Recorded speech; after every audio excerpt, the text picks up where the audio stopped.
The Chargers have cast a wide net in their search for a new offensive coordinator, and one candidate has seemed to emerge as an early favorite. You are Locked On Chargers, your daily podcast on the Los Angeles Chargers, part of the Locked On Podcast Network, your team every day.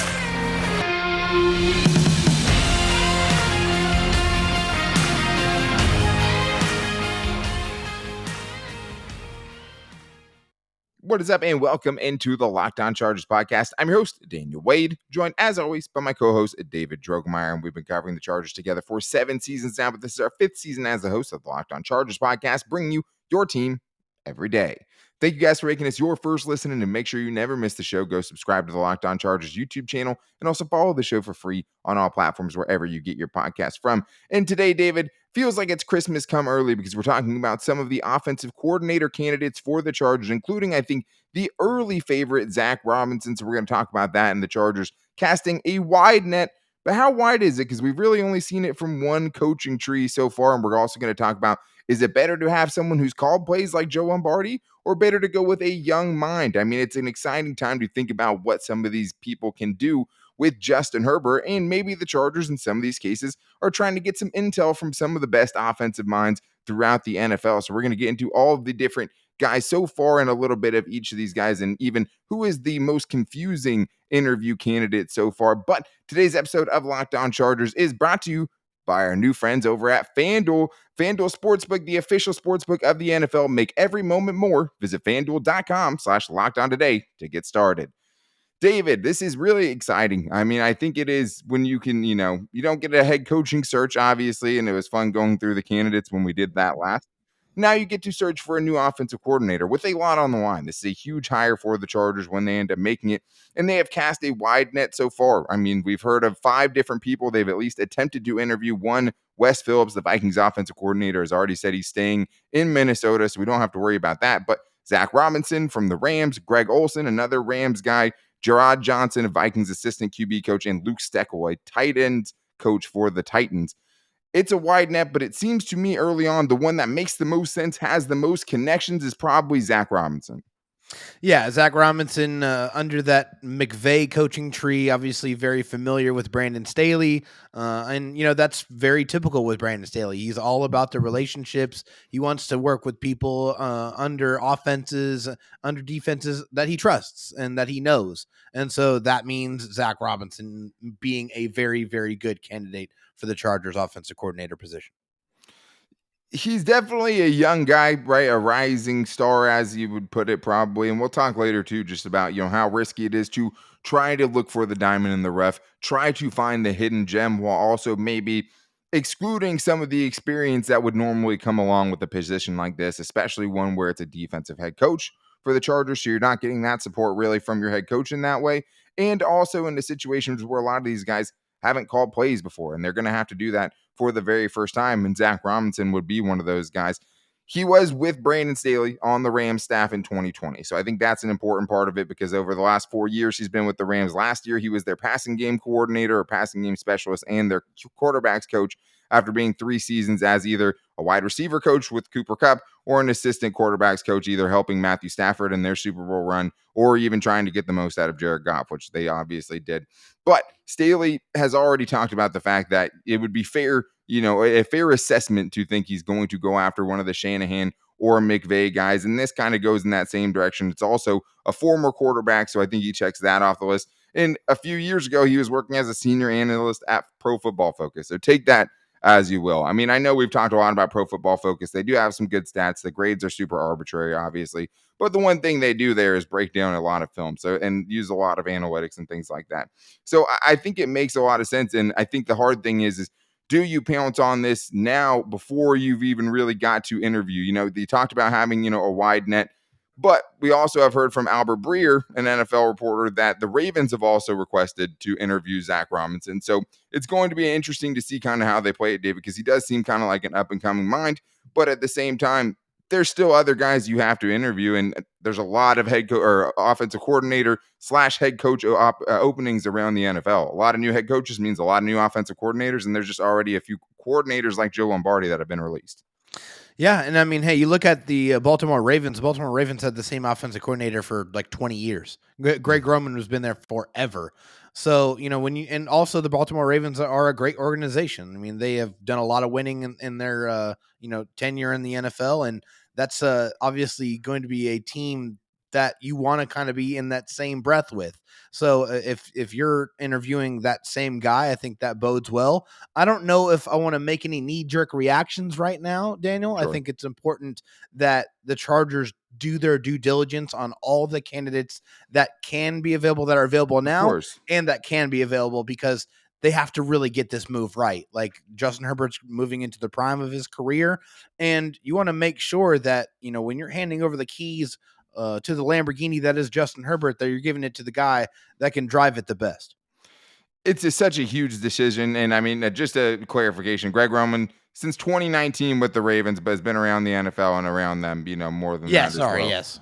But to also keep him away from Justin Oh, yeah, Herbert, yeah. please. I have No seen that interest. kind of No, thank you. served up there, but I No. think the biggest thing here, at least as far as why he's the favorite, like we know that Brandon Staley likes the McVay offense, the misdirection, the Yeah. play action, being able to, feature someone like Cooper Kupp the way they have, the way they kind of turn Matthew Stafford around in a lot of ways, and have kind of even made the most and had to work with someone like Jared Goff, right? And you've kind of seen all of that. And he's been a part of some of those teams as well. But we just know how important relationships are to Brandon Staley, right? And Yeah. that's the biggest thing. And when you're looking at it, I mean, it's crazy, David, to think that 4 out of these 5 guys that we're hearing have some sort of tie to Sean McVay somehow. Zac Robinson with the Rams, Greg Olsen with the Rams, Wes Phillips was with the Rams, and then now is the Vikings offensive coordinator. Yeah. Gerard Johnson, never with, Staley or McVay specifically, but is now under Kevin O'Connell, someone they tried to hire as their offensive coordinator the first time around before Joe Lombardi, right? And then you have Luke Steckel, the Titans tight end coach, which doesn't have any ties, but like, Yeah. it's crazy that, it is a wide net, David, but that's 4 people all coming at least from some derivative of the same tree.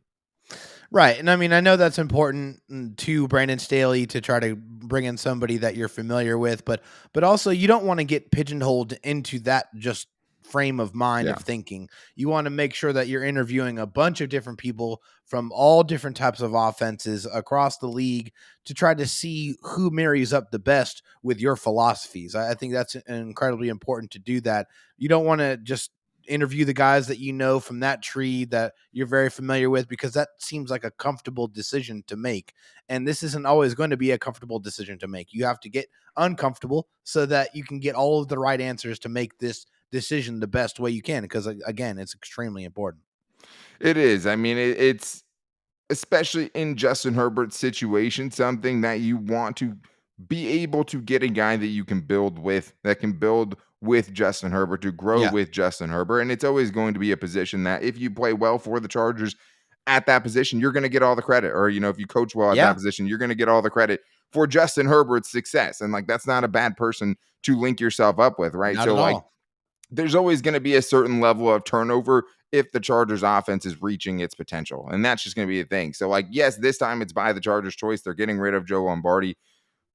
But as far as, having guys stick around Justin Herbert, that might be something he has to deal with his entire career. Because if you do good with him, at least as long as Brandon Staley is the coach, that person is going to be a hot commodity. I mean, we saw Joe Lombardi last season, a guy who just got fired, get interviewed for the Texans head coaching job. Yeah. How valid that was, how interested they really were, we don't know. That was pretty much the only attention he got. But that was with an offense that, as we know, was a flawed, right? And didn't even necessarily use Justin Herbert to his full extent. But going to your point, I mean, patience is very key here. Maybe someone does swoop in on Zac Robinson before you get a chance to interview, but there's also a lot of guys who are still in the playoffs that the Chargers could want to interview, including one of the guys he talked about. Kyle Shanahan's team is still in the playoffs. So the Chargers haven't been able to interview any of those guys for their offensive coordinator position so far. And there's even other great teams. The Bengals have some coaches to look at. The Eagles have some coaches you might want to look at. So we're going to talk about what the patience would be like, or how important that is for the Chargers to wait and get all of these guys. And also talk about if the Chargers could be maybe overthinking things and trying to find too hard a dime in the rough. Brandon Staley trying to find someone in his own image and maybe sacrificing some experience. And we're going to get into that. But first, I need to tell you guys about our new sponsor, FanDuel. The NFL playoffs are here, and we're really excited about our new sports betting partner for Locked On because they're the #1 sportsbook in America, FanDuel. If you're new to FanDuel, that's even better. They have so many great features that make betting on sports fun and easy. FanDuel has been a revelation. I love using FanDuel. I mean, I'm just, getting started with all the different things you can do. And one of the easiest things to do is to place your bets. I mean, that's one of the best things about it. It's super easy to use. The format, the layout is all super user-friendly, and new customers, if they join today, can get started with $150 in free bets guaranteed when you place just your first $5 bet. All you have to do is sign up at FanDuel.com/lockedon. FanDuel has all of your favorite bets from money line to point spreads to player props. Plus, you can even combine your bets for a chance at a bigger payout with same game parlay. That means you can do a parlay. You don't have to pick a bunch of different teams.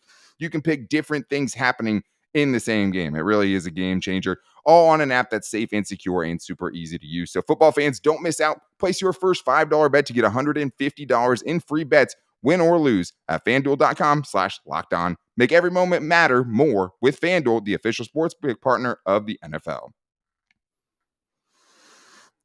Let's talk a little bit about this Chargers head coach or offensive coordinator search a little bit more, David. This is something, like you said, it is huge when you have a defensive head coach, and you just want the Chargers so desperately to get this right around Justin Herbert, to find someone who's going to be able to fully unlock all of the limitless athletic skills and even mental skills that this dude has. And so far in 3 seasons, it seems like that's been a little lacking, right? Whether it's, early on with Shane Steichen, just getting his feet wet in the NFL before he's done the great things we've seen him do now with the Eagles, or if you're talking about the most recently with Joe Lombardi, who came from kind of an outdated offense, at least to a certain extent. But it's kind of a hard thing, David, because you want a new kind of young, innovative mind around Justin Herbert, but you don't necessarily know if that's always going to be the same thing, because the best thing, because a lot of those coaches, the hot coordinators, quarterback coaches, all those guys get fired every season. Like, everyone's always trying to poach the people that are around really good teams, and it's a checkered past of what that actually means and how successful those coaches will be. But the Chargers are skewing very, very young. And one of the things that maybe is a little concerning is the Chargers trying too hard to find the next Brandon Staley as their offensive coordinator, right? Because it seemed like that's what he was saying in their press conference. Hey, experience doesn't always matter, right? It's more about your ideas. It's more about being innovative. It's more about other things. But is that overthinking it somewhat? Like, that doesn't seem a little concerning to me, because you have guys that, Johnson's 34, Robinson's 36, Steckel is 37. That's a very young group. It's a very young group, and they don't have any play calling experience. So to answer your question, is that concerning? Absolutely, it's concerning for me, because, I want a guy that at least understands how to set things up when they are calling an offense, how to, really kind of associate patterns where they're making the run look like the pass so they can play off that later on. They understand the flow of the game. Just understanding how to call plays, I think, is so incredibly important. So I do feel like they need to bring in some guys that have a lot more experience actually calling plays so that they can have that perspective as well. I do think that's important. I think that's, some part of it. But the thing is if you have called plays before, you've usually burned out somewhere. And we'll talk about that next, because they do have a guy in Greg Olsen, not that Greg Olsen, a different Greg Olsen, that has called plays extensively and has a ton of seasons as an offensive coordinator. Yeah. But that hasn't always worked out either. So we're going to talk about that. But I do think that part of this is, finding that young, innovative guy and wanting to find the guy that's going to see things differently than everyone. Like, I think Brandon Staley kind of sees himself in that way, whether you agree or not, right? But at the same time, that is risky. Dudes like that flame out all the time. This is also, depending on how you feel about Brandon Staley's job security, who knows how long this person will be here for if things go rocky in 2023. So I think that all is part of it too. The other thing is the best teams, if you're trying to do that winning culture thing, if you're trying to kind of stick with what you did with players, what you've done with coaches in the past, and coming from winning organizations, the winningest of the organizations in 2022 are still in the playoffs right now, right? And you have teams with very, I think, interesting candidates that could put their names in the ring for this, offensive coordinator position for the Chargers. And, the Bengals quarterback coach, Dan Pitcher, would be one of them. Eagles quarterback coach, Brian Johnson, would be one of them. Those are two guys working with good quarterbacks who have obviously exploded this year and last year to a certain extent.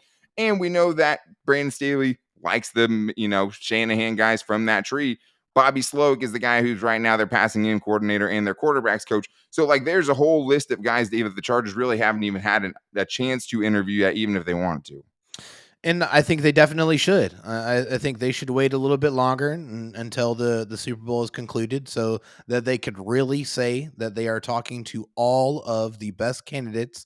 And I do think it is important to talk to guys that are in winning organizations. I do think that experience, just being around other greatness, other offensive greatness, that's important. And you want that information. You want all of that on your side. I mean, that's why all of the teams that are in the playoffs that go far, those coaches, they all get poached. They all get taken because you want to have some of that. You want to try to bottle that lightning up. So that's definitely what the Chargers should do. They should wait until everybody is available to interview and talk to everyone. Maybe, right? I mean, you would think that would be how it goes, but year after year, you see teams who can't hold their water, and they start hiring coaches before they even get to interview all those guys. Like that was the thing with Brian Daboll a couple years ago, right? Yep. Teams were just hiring their head coaches before he was allowed to interview or before he could accept the job, at least, right? They would just jump on something else. That is a real concern that the Chargers, could decide, hey, we don't want this specific guy, whoever walks in and blows them away, to get away, right? And not wait to interview those other people. Shanahan is the only real tree that you would think that if he's sticking to that, would be going after. But I'd like to see him interview those other guys just because they're not part of that tree, right? Yeah, if you really exactly. are, fully committed to finding the best thing out there, you have to open that up to all angles, and you have to open that up to all different coaching trees and stuff like that. But I think as far as the playoffs go right now, people and teams don't always wait. And I just think there's no That's true. downside to interviewing all these people, right? You could wait too long and miss out on someone. That is the downside, right? You could miss out on someone you hired or interviewed earlier on. That's the downside. But if you're trying to cast a wide net, if you're trying to see every angle from it, that would seemingly be the way to go. And it just seems like there would be an endless line of suitors who would want that job next to Justin Herbert. But the other reason there's no downside to it, David, is because the Chargers get free intel during this search from the best offenses, or at least the schemes they respect the most throughout the league. I mean, if you're bringing in people and minds from some of the most successful systems in the NFL, whether it's the Vikings coming from the Sean McVay tree or the Rams, who, made it to 2 Super Bowls and won one over the last 4 seasons, and getting each of their, plans for Justin Herbert. Maybe you're even stealing some of their ideas when they're coming and give you that pitch about Justin Herbert. And you're saying like, hey, maybe even if we don't keep this guy, let's file that one in the notebook here of things that we want to try to implement with Justin Herbert. So I think there's a lot of creativity and a lot of excitement you could just get even from that aspect of it. Well, it's all about information, right? Knowledge is power. I mean, and I mean, honestly, I think the application of knowledge is power, but you gather that information from all of these different people from different, offensive backgrounds so that you can kind of see how they see Justin Herbert and see how they would use Justin Herbert and kind of, take their vision and try to put it into what you see for what Justin Herbert is capable of doing. So I do think that is incredibly important too, just to get that information, to try to get new ideas to see how you can improve it. And also, maybe some of those running concepts, right? Maybe some of those things that you really have been struggling with. I mean, the last couple of years, the Chargers rushing offenses have been one of the worst in the league. Despite the success that Austin Eckler has had scoring the football, the efficiency numbers and just the overall, rushing stats are not flattering. I mean, they just have not been very productive. And I think that it has definitely taken away from what Justin Herbert is capable of doing with his arm. So I think that is important too. And I know like San Francisco 49ers, their running game is crazy. It's very, very good. It's very exotic. It makes you really think, and it really stretches what you think is capable, what you think is possible from the the running situation there. So I think the Chargers should gather all of that information. And hey, why not? I mean, you're bringing guys in to talk to them, so you might as well try to get everything you can. It also has a lot to do with just the quarterbacks they're working with too, right? And how those quarterbacks have progressed as well. Like the reason you wait for the playoffs is you get to talk to the guy who's been talking to Joe Burrow. You get to talk to the guy who's been coaching up Jalen Hurts, right? With the Vikings, you're getting the guys who gave Kirk Cousins a career renaissance, basically, this year with his by far best season. You're talking to Sean McVay, who got the most out of Matthew Stafford and Jared Goff in his coaching tree. So, like, I think those quarterbacks they're working with are really, really important too. But there still is the, hey, these guys are super young. You don't know how they're going to handle that position once they get there. The good news is the Chargers have also thrown in another candidate who has plenty of play calling experience and plenty of experience as an offensive coordinator. So we're going to talk about that coming up after this, and also getting into a tight ends coach in the mix. Probably the most out of left field coaching candidate we've seen from the Chargers so far. The search for the Chargers offensive coordinator is on, and there's a lot of different guys that they could end up going with from a lot of different styles. But so far, we've seen somewhat of a narrow approach as far as which coaching tree those coaches are coming from. And it's very early on in the process, and there's nothing imminent that we've heard or anything, right? Like there's no signs that this decision is going to be made soon. No. You want them to see all their options. But there was one that I think was a surprising to a lot of people, and it was Greg Olsen. And I think the question with him becomes, do you want one of the young minds who has never called plays before and take the chance because you're getting a more innovative approach to it? You're getting something new. You're getting something fresh, maybe more creative. Or do you need someone there that has the coaching experience? That's why we talked about before with Frank Reich, right? Like somebody who's going to come in and be a stabilizing force next to Brandon Staley in more ways than just being an offensive coordinator, right? Bringing more value than just the offensive coordinator side of it. Well, Greg Olsen has the experience, David, but also so did Joe Lombardi. So I think that's kind of, the grass is kind of always greener situation. Yeah, 21 years in the NFL as a coach. I mean, he's been doing it for a very, very long time.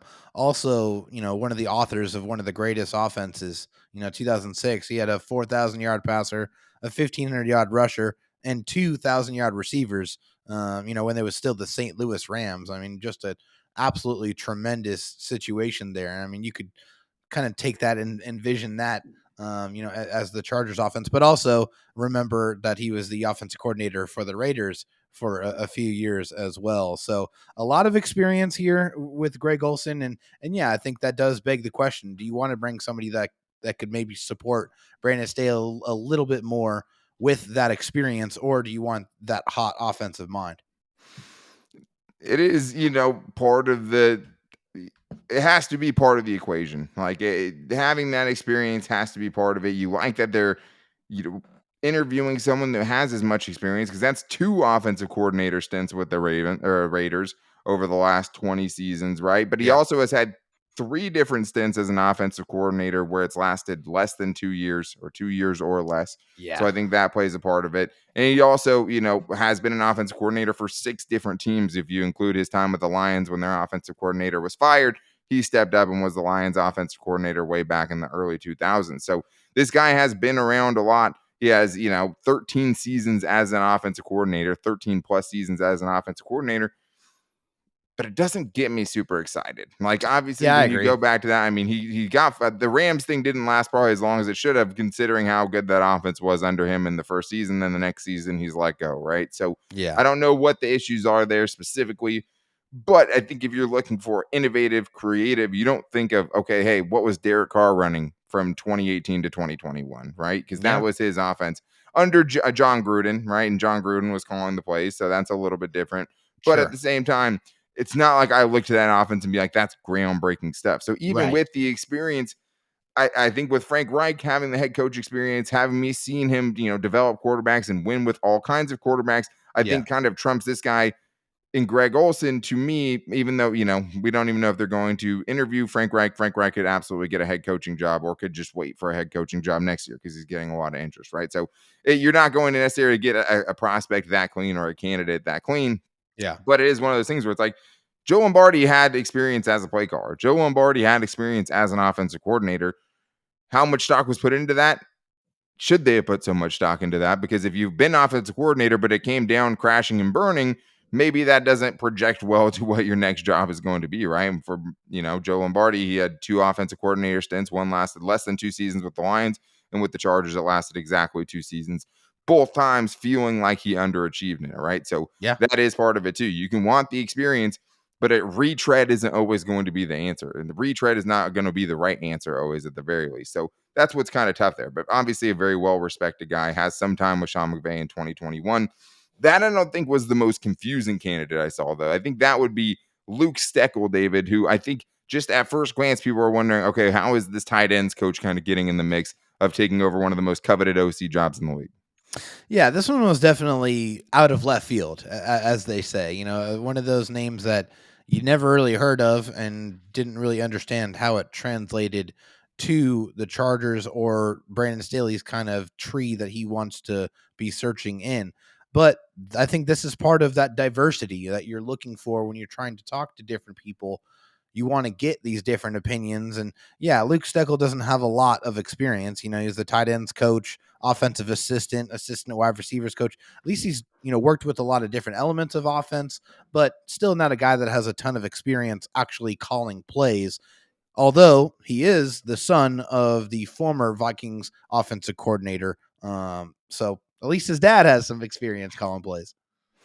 Yeah, and the offense runs in the family. I mean, I think I'm not as worried about the tight end part of it, right? I think when you look at just kind of how the hierarchy of the NFL goes, that is just moving up the ladder, Yeah. and he doesn't have a lot of experience as an offensive play caller, obviously, or a coordinator of any sort or anything like that, but he still has been in the NFL for a long time. I mean, he's no spring chicken. He was a Browns assistant from 2009 to 2012 over Yep. those 4 seasons, and was with the Titans for 10 years since 2013. So that's a long time to be with one organization. I mean, in, I guess 14 years of coaching, only being 37, he started very, very young. But it also doesn't seem like a rising star. But then you hear the Tom Pelissero report where this is how he's talking about it. Steichen was a fascinating name. He's 37, a Princeton grad, highly intelligent and widely respected by players and peers. The next Ben Johnson question mark, and Ben Johnson is the offensive coordinator for the Lions, who took over for Anthony Lynn, who was fired last season and, led the Lions to really one of the most exciting offenses in the NFL this season, kind of Yeah, out of throwing nowhere. passes to Penei Sewell and everything. Sure, but I think people could probably look too far into, the tight ends part of it, just because that is just part of the process. But as far as, what is he going to bring to the game plan? Has he made offensive game plans? Because a lot of the time he's been in the NFL, he's been an offensive assistant. The one thing you don't Yeah. know is how much of the game plan he's part of, how much of the play calling, he's being talked to about or, has input on. So that's kind of the hard thing. I mean, I think he's probably, down there towards the bottom of the guys I think will get the job right now. But he does come from a winning organization. And guess what, David? Ryan Ficken came from no prior relationship to Brandon Staley. Yeah. That was one of the Chargers' best coaches this season. Maybe their best coach this season was Ryan Ficken, and the Chargers went kind of out of their way to not get anyone that had really ever been in the Brandon Staley or Sean McVay or Kyle Shanahan tree. Yeah, and I mean, and also consider the offense that the Tennessee Titans run. They run one of the best rushing offenses in the league, and they have year after year after year. So, talking to somebody who at least has been in that organization with those very successful rushing offenses is also not a bad thing to gather that information, how they construct their rushing offense. Yeah, added intel for sure. I mean, we know the Chargers just in general, right? Maybe they want a more run heavy type of a coach to Yeah. man that position. I mean, I think you want to center it around your quarterback and have someone that's also, very nuanced and being able to set up runs and being able to design a running game. Maybe just hire a run game coordinator to help out with that. With whoever you hire as your offensive coordinator, Yeah. you can still add, a quarterback's coach, right? That comes from maybe the same system and can more easily integrate it. You can hire just a run game coordinator in general. You don't even have to give them another title, someone who knows more of whatever system you're going to be trying to running at. I mean, there's Yeah. one thing that's for sure. The Chargers were very adamant, whether it was Brandon Staley or Tom Telesco at their end of the year's press conference. The main thing was being able to run the football better. They, at least in the building, think that the reason their Chargers offense wasn't good last season, the main part at the very least, was injuries for one, and not having the continuity and the chemistry to, get in rhythm or whatever. But that doesn't explain why when the players came back and you got healthy at the end of the year, why you were still kind of underachieving in a lot of moments, right? They think it was the running game. And that's been echoed in everything that they've said, just not running the football well enough, not being a line of scrimmage team or good enough at the line of scrimmage. And the marriage between the run and the pass. That was the golden quote from those guys. Well, and look at the teams that are left in the playoffs too, Daniel. San Francisco 49ers running the ball extremely well, have done so all year. The Eagles running the ball extremely well all season long.